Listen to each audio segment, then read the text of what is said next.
அவங்களுடைய ஊக்கமான வேண்டுதல் மிகுந்த பலன் உள்ளது. ஆனா நாம பிடிச்சிருக்க வேண்டியது எது தெரியுமா? அவங்களுடைய ஜெபத்தை அல்ல, கர்த்தர் நமக்கு தந்த வார்த்தைய.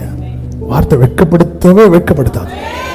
வார்த்தையை நம்பினவங்க, நீ நம்ப பண்ணின உந்தன் வாக்குகளை நினைத்து நிறைவேற்றுவீர், மறவாமல் நினைப்பவரே ஏசையா நிறைவேற்றி. ஆண்டவர் வார்த்தையை தவற விட மாட்டார், நாம தான் தவற விடுறோம். அல்லேலூயா. அதனாலதான் ஏசையா 42:20 ஆண்டவர் சொல்லுகிறார், நீ அநேக காரியங்களை கண்டும் கவனியாதிருக்கிறாய்.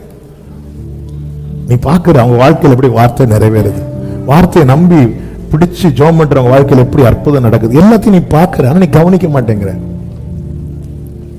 ஆமென். எங்க நமக்கு ஹெல்ப்லெஸ் கண்டிஷன் வரும்போது கையை வரிக்கிறோம்.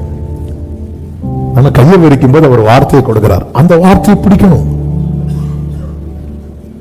கையில ஒரு கோலை மோசம் வச்சுட்டு இருக்க, கீழே போடுனார், போட்டாச்சு, அது தேவனுடைய கோலாயிட்டு, இனி அதை பிடிச்சுக்கோ, அவ்வளவுதான். இனி மோச கடைசி வரை அந்த கோலை பிடிச்சிட்டே இருக்கிறார். தேவனுடைய வார்த்தை கையில உலர்ந்த கோலா தான் இருந்துச்சு, ஆனா ஒரு நாள் வந்த போது அது துளிர் விட்டது, பூ பூத்தது, காய் காய்த்தது, கனியம் இருந்தது.